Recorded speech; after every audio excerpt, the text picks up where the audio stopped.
Hai teman-teman semuanya, perkenalkan nama saya Martiatul Jannah dari jurusan Kesehatan Masyarakat. Di sini kita akan membahas tentang virus HIV. Yuk, disimak. Kita sudah sering mendengar tentang HIV/AIDS, penyakit yang menular lewat hubungan seksual, kontak dengan cairan tubuh, kontak darah, dan ASI ini menjadi ketakutan sendiri dalam masyarakat sehingga orang dengan HIV seringkali dijauhi dan direndahkan.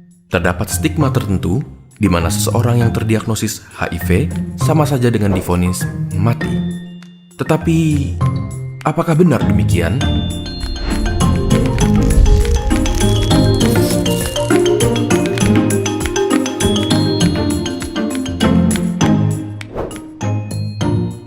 HIV bekerja dengan melemahkan sistem kekebalan tubuh.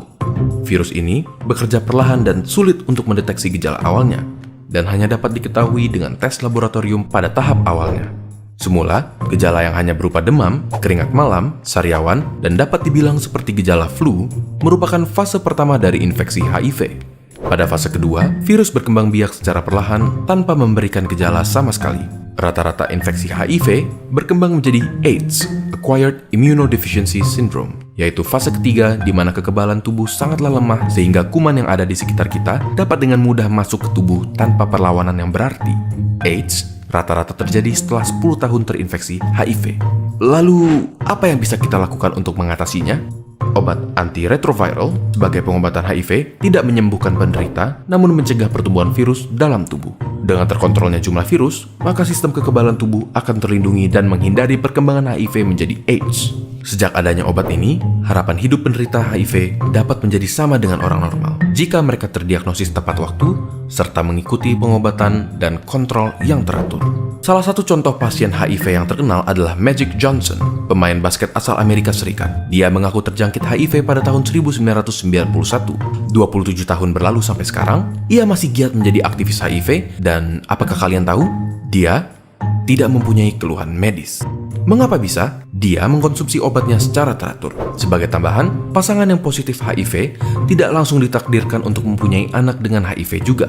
Hal ini dihasilkan dari pengobatan yang membuat jumlah virus cukup rendah untuk tidak menginfeksi janin. Pada proses kelahiran, ibu akan menjalani kelahiran secara bedah sesar sehingga menghindari kontak dengan darah ibu.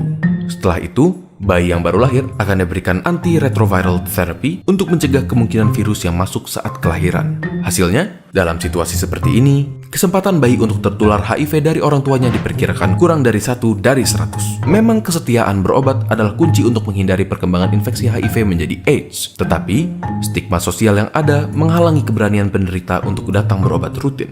Mungkin hal ini dapat diubah dari masing-masing diri kita sendiri. Memberikan dukungan dapat merubah begitu banyak kehidupan para penderita HIV untuk berani berobat dan menjalani hidup yang lebih baik. Setelah mendengar ini, apakah menurut kalian ada harapan untuk melawan HIV? Stigma terhadap orang dengan HIV/AIDS masih banyak berkembang di masyarakat. Hingga saat ini, masih saja ada anggapan bahwa HIV/AIDS adalah penyakit kutukan. Sehingga masih banyak orang dengan HIV/AIDS yang mendapatkan perlakuan yang tidak layak oleh masyarakat di sekitarnya. Seperti dikucilkan, dipecat dari pekerjaan, bahkan diceraikan oleh pasangan. Kurangnya edukasi dan informasi menjadi penyebab orang dengan HIV/AIDS mendapatkan diskriminasi. Sebagian masyarakat beranggapan bahwa melakukan kontak sosial dengan orang dengan HIV/AIDS dapat menularkan virusnya. Padahal, virus HIV termasuk virus yang sulit untuk ditularkan. Virus ini hanya akan menular melalui cairan darah yang bisa didapatkan dari transfusi, penggunaan jarum suntik bergantian, atau jarum tato. Kemudian, cairan yang keluar saat melakukan hubungan seks dengan penderita HIV. Dan terakhir, virus HIV dapat menular melalui air susu ibu penderita HIV/AIDS. Selain itu, masyarakat juga beranggapan bahwa HIV merupakan bentuk vonis kematian. Padahal, orang dengan HIV/AIDS masih bisa hidup selayaknya orang normal. Dengan menerapkan pola hidup sehat, juga teratur dalam mengkonsumsi obat, akan memperkuat sistem kekebalan tubuh sehingga tidak mudah terserang penyakit lainnya.